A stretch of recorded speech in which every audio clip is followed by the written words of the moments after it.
today we're taking a look at the book of Job. Oh, excellent choice. Yeah, we've got a really fascinating kind of hodgepodge of sources here. Academic papers, obviously we've got excerpts straight from the Bible. Of course. And even some AI-generated research notes, all kind of looking into the spiritual side of it, you know, the deeper meaning, layers. but also this whole mystery of who actually wrote this thing. I mean, right off the bat, Right. we're not just going to, like, recap the story. No. We're going deeper Absolutely. into the WHY, you know, the HOW of this book. Why does it even matter thousands of years later? And it really does, which is amazing. It does. It really does. And I think it's so interesting. You know, Yeah. we don't know for sure who wrote it. No. Who was this guy? You ever think about how that changes? Right. How we read it, how we interpret it? I mean, It's true. It's true. It's like finding some masterpiece painting, but there's no signature. You'd still be blown away by it. exactly. But wouldn't you be dying to know who the artist was? Absolutely. Yeah. So it gets to this whole idea that, and the sources mention this a lot, Yeah. that the Bible is, you know, inspired, but it's not dictated. It's like, It's like God breathed into it. yeah, Like using a human hand, yeah. you know, like a potter with clay. God's the breath that brings it to life, but it's through a human author. And that's how we get this masterpiece. Exactly. I love that. And, you know, I don't know if this is reading too much into it, but Oh, go ahead. one of the sources pointed out that in the original Greek, the word for give life, right, it's zoopoieo, something like that. Oh, interesting. But the poieo part, Yeah. it's like poetry, Wow. you know? So maybe, just maybe, they're hinting at this author's, I don't know, Skill. Yeah. skill. Like he was a master wordsmith. Yeah, artistry, you know. And yeah, God working through him, but Yeah. in this really poetic, beautiful... And that's how it's echoed through time, you know? Whoa, a hidden message in the language itself. Talk about attention to detail. Okay, so we've got to talk about Job himself. Oh, absolutely. So he's described, and the sources all agree on this, as this, like, just man, universal man. Incredibly wealthy. Oh, yeah, loaded. Devout, like really devout, and living in this land called Uz. Hold on, Uz. Now, one thing that the sources say is that Uz, it's never really, like, pinpointed on a map. That's right. It's kind of mysterious. So is it like this mythical... It lends itself to this universality. Okay. Because his story could be anywhere, anytime. So he becomes this everyman, someone anyone can see themselves in. And that's genius. It is. But even with all that wealth, Right. he's like super devout. Extremely. And, you know, some of the sources highlight how he'd offer all these sacrifices for his children, just in case they'd sinned without knowing it. That's next level. I mean, is that true piety or something else? Yeah. You know, what do you think? I don't know. It's a good question. And it makes his downfall later even more, I don't know, just heavy. Heavy. Yeah. And speaking of downfall, you know, a lot of people, they think the whole point of the book of Job is about suffering as punishment. Right. Like you do bad things. You get zapped. God's going to get you. But our sources say it's... Oh, it's way more complex than that. Okay, so what is it really about then? Well, they're saying it's more like, you know, this crucible. A crucible. Yeah, like refining us, like how fire shapes metal. Or, you know, how an oyster forms a pearl around something irritating. Oh, I see. That kind of thing. So it's not the WHY we suffer, but the how we grow through it. Exactly. And I mean, honestly, haven't we all been through rough times that, looking back, actually made us stronger, better? Absolutely. Yeah. And this is where Job's friends come in, right? Yeah. Because they represent that old way of thinking. Oh, right. Suffering equals sin, but their arguments, God dismantles them later. Really? Oh, yeah. So it's more complex than they realize. Yeah, it's more. Okay, I'm with you so far. But then it leads to the big question. If God is good, like truly good, right, why does all this bad stuff happen? You've hit the nail on the head. Do the sources even address that? They do. And what they say, it's fascinating, is that we need to grasp that God's goodness, God's justice, they're just fundamentally different from our human versions of it. Yes, exactly. I mean, we're just limited. We're limited, yeah. There's a quote. I love this quote. One of the sources described divine benevolence as the elixir, the quintessence of life itself. The elixir of life. Wow. So it's like God's goodness, it's like woven into the fabric of existence. The very fabric of existence. But how do we square that Right. with all the pain and suffering we see? I mean, especially our own pain. That's the challenge, isn't it? It's easy to get stuck in our own little bubble of suffering.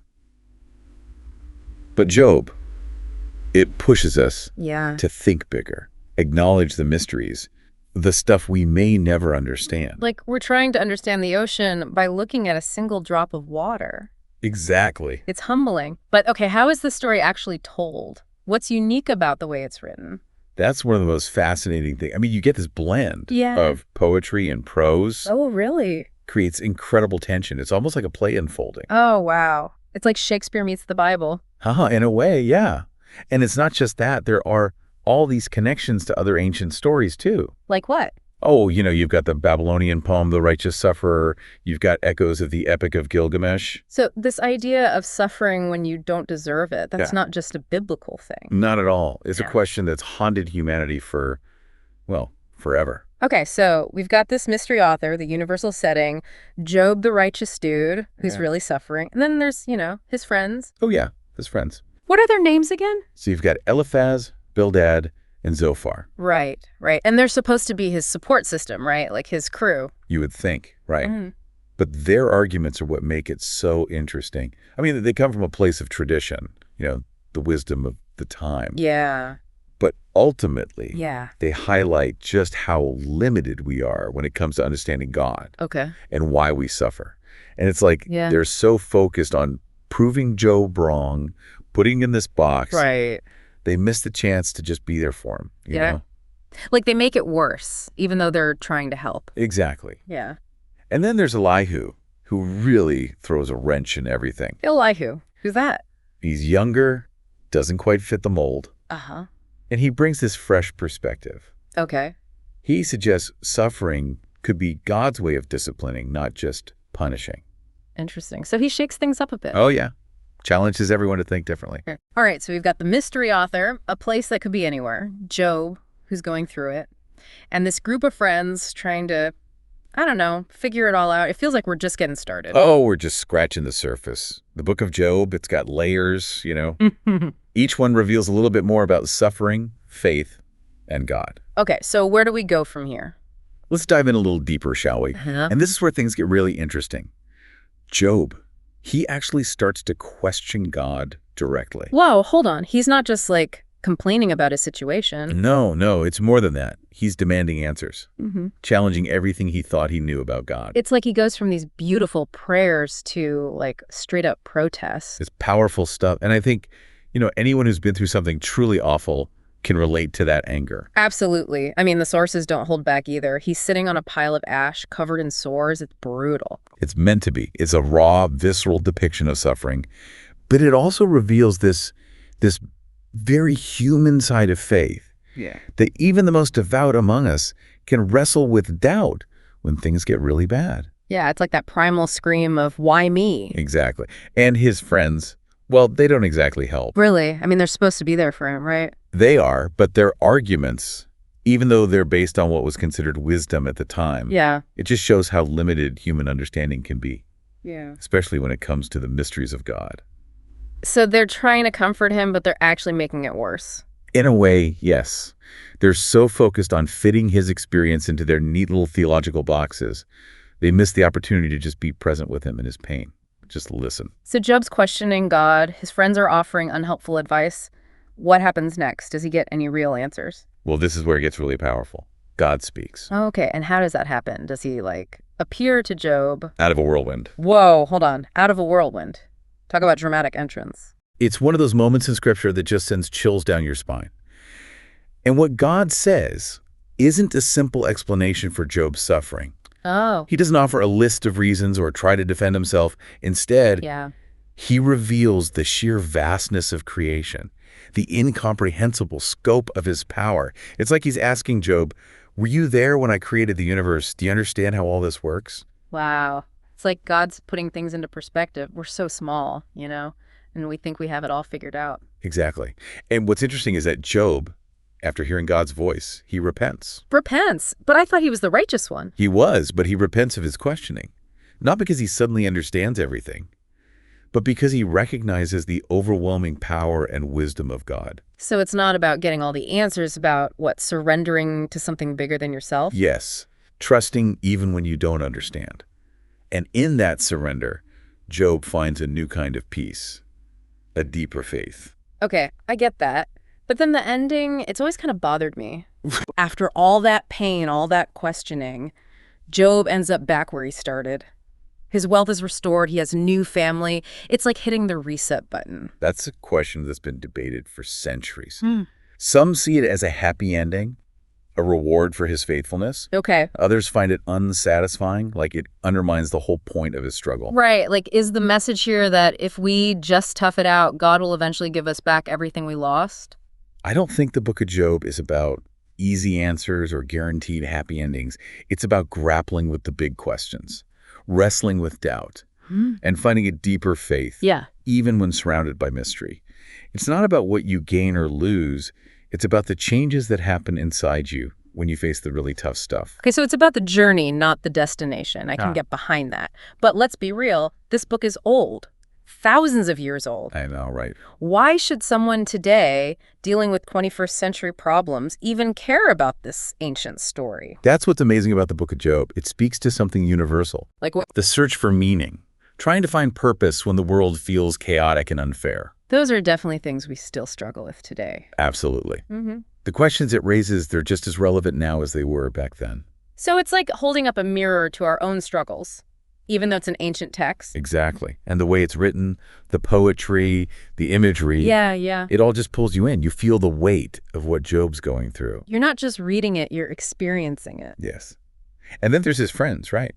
We talked about them before. Yeah, Eliphaz, Bildad, Zophar. Right. Why do you think their speeches take up so much space in the book? That's a good question. I mean, they're wrong, right? About suffering and God and all that. They are. But maybe, and some of the sources suggest this, maybe the author is inviting us into that same kind of dialogue. Yeah. To wrestle with those common misconceptions, to think critically about what we believe. So it's like God saying, don't just take my word for it, think it through, challenge your own assumptions. I love that. He's not afraid of our questions. Yeah. Even the tough ones. Okay, I'm starting to see why this book has stuck around for so long. It's not giving us the easy answers, but it's giving us the tools to ask the right questions, to approach life's challenges in a deeper, more meaningful way. But there's one thing that still bugs me. Oh, what's that? If Job's friends were so off base in their understanding of suffering, why give them so much airtime? It almost feels like it weakens the message. Yeah, it's a great question, and it's one that scholars have been grappling with for centuries. Why give so much space to ideas that are ultimately shown to be wrong? Right. Maybe, just maybe, it's to show how easy it is for us as humans to oversimplify things, especially when we're talking about suffering. Yeah, we want easy answers. We want to believe there's a reason for everything. Exactly, but the book of Job is like, nope, not that simple. It pushes us to embrace the mystery, the complexity of it all, even when it hurts. And it also might be a reminder that we're all, still figuring things out. Our understanding of suffering, of God, of faith, it's always evolving. So even Job's friends, as wrong as they were, yeah, they're part of that bigger journey. They show us those common pitfalls, those dead ends we might hit if we try to force things into neat little boxes. It's like they're showing us the wrong turn so we can find the right path. Exactly. And through that contrast, we get to see Job's journey even more clearly. His struggle to find a deeper, more authentic faith. Okay, so we've talked about Job's pain, his friends' well-intentioned but ultimately unhelpful advice. Right. And God's, pretty amazing response. But there's got to be more to uncover here, right? What other layers are hiding in this book? Oh, we've barely scratched the surface. The book of Job, it's full of symbolism, literary artistry. I mean, there are connections to other ancient texts that would blow your mind. It's like we're on an archaeological dig, but instead of pottery shards, we're finding these timeless truths about faith and the human condition. And what's so cool is that it doesn't shy away from ambiguity. It doesn't try to wrap everything up with a neat little bow. Yeah, it leaves you with questions. Makes you think. Exactly. And that's part of its power. It stays with you, makes you want to keep digging deeper, reflecting on your own experiences. It's like those movies that you just keep thinking about long after they're over. Exactly. And that's what the book of Job does. It challenges us to look inward, to confront our own responses to suffering, to really grapple with what we believe about God and justice. So it's not just an ancient text, it's like a guidebook for dealing with the tough stuff of life. It can be, yeah. It gives us a framework for dealing with those universal experiences that we all go through, no matter what time period we live in. I mean, the questions it asks, they're just as relevant today, maybe even more so. It's like this ancient wisdom that still speaks to our modern anxieties and struggles. It's like they knew what we'd be going through thousands of years later. Pretty wild. And what we're doing right now, this deep dive, it's kind of like what the book itself encourages us to do. How so? To dig deeper, to look beyond the surface, to uncover those hidden meanings that might be lurking beneath the obvious. I like that. It's like we're all detectives in a way, trying to piece together these ancient clues to understand ourselves and our place in the world a little bit better. Exactly. And I think if someone asked me to sum up the book of Job in a sentence or two, I honestly couldn't do it justice. It's just so rich and layered. Yeah, it's about suffering, but it's also about so much more than that. Faith, justice, God, the limits of what we can comprehend. It's like a whole philosophy course packed into this poetic masterpiece. It's this incredible tapestry woven together with all these different threads. And like any great work of art, it invites us to come up with our own interpretations, to add our own threads to the story. So we've reached the end of our deep dive into the Book of Job. We've talked about this mysterious author. We've delved into some pretty heavy stuff about human suffering. Right. We've even wrestled with some of those big existential questions that have haunted humanity for millennia. And it feels like we've only just scratched the surface. Right. There's always more to discover. And that's the beauty of it. The Book of Job, it's an invitation to keep exploring, to keep reflecting, to never stop engaging with these timeless themes. It's like this conversation that never really ends, and every time you come back to it, you find something new. And that's the power of great literature, isn't it? It transcends time. It speaks to our hearts no matter what century we're living in. It challenges us to grow, to become more compassionate, more understanding. And the Book of Job, it does that in spades. Even in the midst of all that darkness and suffering, it offers this glimmer of hope, this reminder that even when things are tough, we can find a way to keep going. Couldn't have said it better myself. So, to all our listeners out there, we encourage you to take this deep dive yourselves. Crack open the Book of Job, read it slowly, sit with it, and see what speaks to you. You might be surprised by what you find.